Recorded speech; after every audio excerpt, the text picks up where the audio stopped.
السلام علیکم ورحمۃ اللہ وبرکاتہ۔ الحمد للہ رب العالمین والصلاة والسلام علی رسولہ الامین والعاقبۃ للمتقین، اما بعد، رب اشرح لی صدری ویسر لی امری واحلل عقدۃ من لسانی یفقہوا قولی، رب زدنی علما، اللہم رب زدنی علما، آمین۔ محترم بزرگوں، دوستوں، نوجوان ساتھیوں، پردہ نشین ہماری مائیں اور بہنیں، درس توحید کے پہلے درس میں آپ تمام حضرات کا خیر مقدم ہے۔ جیسا کہ بتایا گیا کہ انشاءاللہ درس توحید کی مناسبت سے توحید اور شرک کے تعلق سے بہت ساری باتوں کا خلاصہ کیا جائے گا۔ آج کے درس کا جو ہمارا موضوع ہے، عنوان ہے، وہ ہے قیامت کے روز انسان کی نجات کا انحصار دو باتوں پر ہوگا۔ ان دو باتوں کو ہمیں سمجھنا ہے اور جاننا ہے۔ قرآن حدیث کا مطالعہ کرنے سے یہ بات بالکل واضح طور پر معلوم ہوتی ہے کہ قیامت کے روز انسان کی نجات کا انحصار دو باتوں پر ہوگا۔ اس میں سے پہلی بات ہے ایمان، اور دوسری چیز ہے عمل صالح، یعنی کہ نیک اعمال۔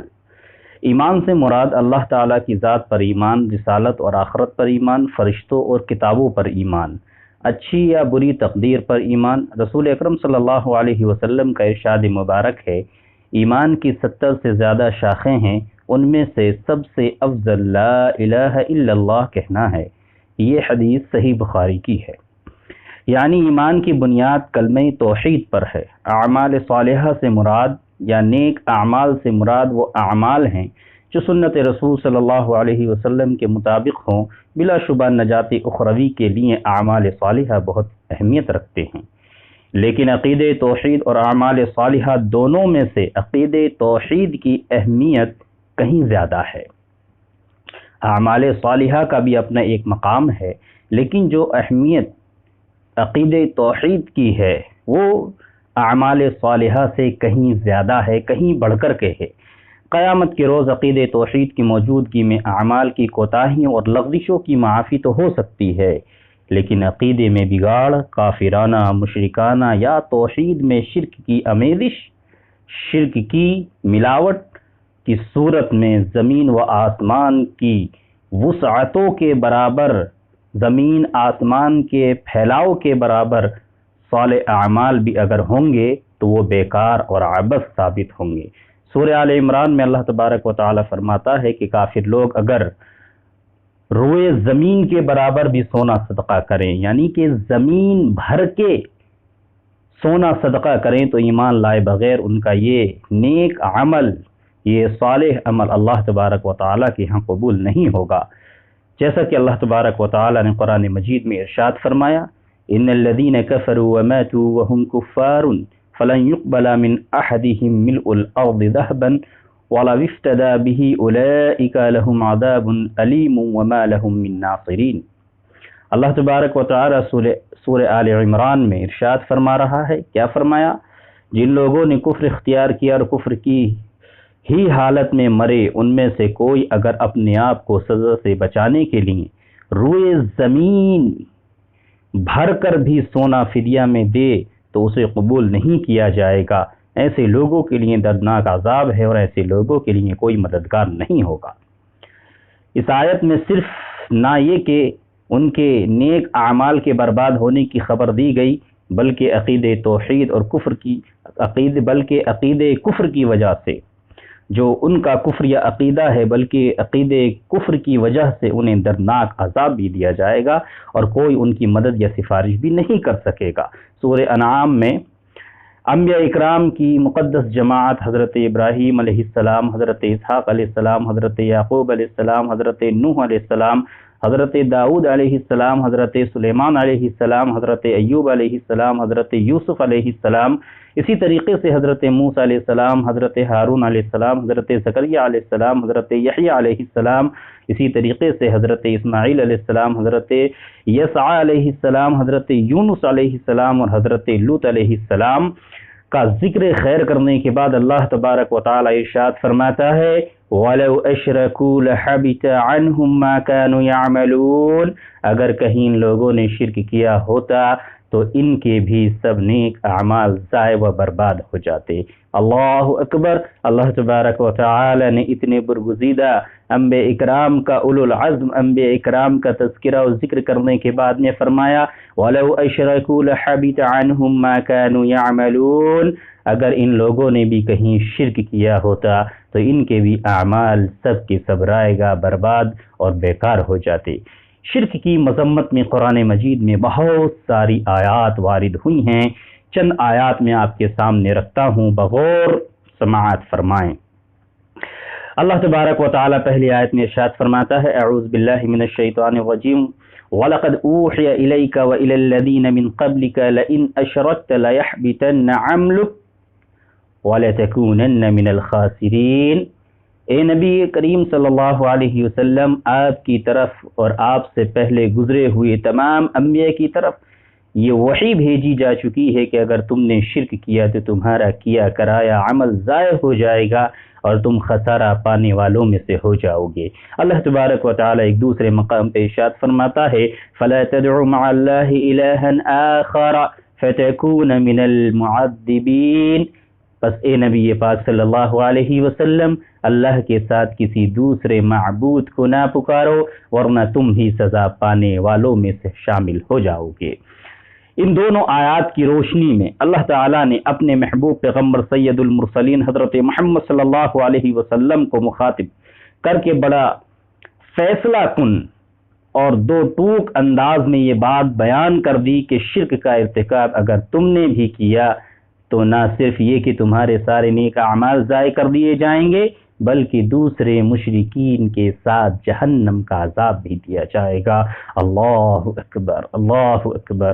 سورہ مائدہ میں اللہ تبارک و تعالی ارشاد فرماتا ہے انہ من یشرک باللہ فقد حرم اللہ علیہ الجنۃ ومأواہ النار، جس نے اللہ تبارک و تعالی کے ساتھ شرک کیا اس پر اللہ تعالیٰ نے جنت حرام کر دی ہے اور اس کا ٹھکانہ جہنم ہے۔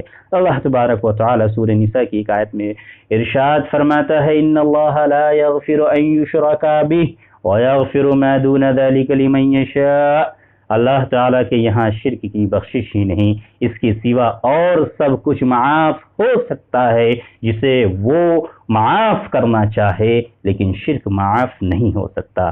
ان دونوں آیتوں سے یہ بات بالکل واضح ہے کہ اللہ تعالیٰ کے ہاں شرک ناقابل معافی گناہ ہے۔ شرک کے علاوہ کوئی دوسرا گناہ ایسا نہیں جسے اللہ تعالیٰ نے ناقابل معافی قرار دیا ہو، جس کے ارتکاب پر جنت حرام کر دی ہو۔ سورہ توبہ میں اللہ تعالیٰ نے حالت شرک میں مرنے والوں کے لیے بخشش کی دعا تک کرنے سے منع فرما دیا ہے۔ ارشاد مبارک ہے ما کان لنبی والذین آمنوا ان یستغفروا للمشرکین ولو كانوا اولی قربى من بعد ما تبین لهم انهم اصحاب الجحیم۔ غور سے سماعت فرمائیے، نبی اور اہل ایمان کے لیے یہ جائز نہیں کہ وہ مشرکوں کے لیے مغفرت کی دعا کریں، چاہیں وہ ان کے رشتہ دار ہی کیوں نہ ہوں، جبکہ ان پر یہ بات واضح ہو چکی ہے کہ وہ جہنمی ہیں۔ اللہ اکبر۔ اللہ تبارک و تعالی نے مشرک شخص کے لیے دعائے مغفرت کرنے سے بھی منع کر دیا ہے۔ اس آیت کی روشنی میں آپ اندازہ لگا سکتے ہیں کہ شرک کتنا قبیح، کتنا برا گناہ ہے۔ جناب محمد رسول اللہ صلی اللہ علیہ وسلم کی متعدد احادیث شرک کی مذمت میں بیان کی جاتی ہیں علماء اکرام کے ذریعہ، اور محدثین نے بھی ان کو اپنی کتب احادیث میں جمع کیا ہے اور اکٹھا کیا ہے۔ ان احادیث میں سے چند احادیث مبارکہ ملاحظہ فرمائیں۔ پہلی حدیث رسول اکرم صلی اللہ علیہ وسلم نے حضرت معاذ رضی اللہ تعالی عنہ کو 10 نصیحتیں فرمائیں، جن میں سے سر فہرست یہ نصیحت تھی لا تشرک باللہ شیئا وَإِن قُتِلْتَ أَوْ حُرِّقْتَ، یعنی اللہ تعالیٰ کے ساتھ کسی کو شریک نہ کرنا، خواہ قتل کر دیے جاؤ یا جلا دیے جاؤ۔ یہ مسند احمد کی روایت ہے۔ امام احمد رحمہ اللہ نے اس حدیث کو اپنی مسند میں نقل فرمایا۔ دوسری حدیث آپ صلی اللہ علیہ وسلم نے فرمایا سات ہلاک کرنے والی چیزوں سے بچو، سات ہلاک کرنے والی چیزوں سے بچو۔ نمبر 1 اللہ تعالیٰ کے ساتھ شرک کرنا، نمبر 2 جادو، نمبر 3 ناحق قتل کرنا، نمبر 4 یتیم کا مال کھانا، نمبر 5 سود کھانا، نمبر 6 میدان جنگ سے بھاگنا، نمبر 7 بھولی بھالی مومن عورتوں پر تہمت لگانا۔ یہ صحیح مسلم کی روایت ہے۔ اس میں جناب محمد رسول اللہ صلی اللہ علیہ وسلم نے 7 ہلاک اور برباد کرنے والی چیزوں کا ذکر کرتے ہوئے سب سے پہلی چیز جو بیان کی وہ ہے اللہ تبارک و تعالیٰ کے ساتھ شرک کرنا۔ ایک تیسری حدیث ملاحظہ فرمائیں، جناب محمد رسول اللہ صلی اللہ علیہ وسلم کا ارشاد گرامی ہے، آپ صلی اللہ علیہ وسلم نے فرمایا اللہ تعالیٰ اس وقت تک بندے کے گناہ معاف کرتا رہتا ہے جب تک اللہ اور بندے کے درمیان حجاب واقع نہ ہو۔ صحابہ اکرام نے عرض کیا یا رسول اللہ صلی اللہ علیہ وسلم حجاب سے کیا مراد ہے؟ آپ صلی اللہ علیہ وسلم نے ارشاد فرمایا حجاب کا مطلب یہ ہے کہ انسان مرتے دم تک شرک میں مبتلا رہے۔ اس حدیث کو بھی امام احمد رحمہ اللہ نے اپنی مسند میں نقل فرمایا ہے۔ ان احادیث سے یہ اندازہ لگانا مشکل نہیں کہ شرک ہی وہ گناہ ہے جس کے نتیجے میں انسان کی ہلاکت اور بربادی یقینی ہے۔ اس کے تعلق سے چند ایک اور مثالیں آپ ملاحظہ فرمائیں۔ اللہ تبارک و تعالی نے شرک کے تعلق سے اور جناب محمد رسول اللہ صلی اللہ علیہ وسلم نے شرک کے تعلق سے کتنا آگاہ کیا ہے۔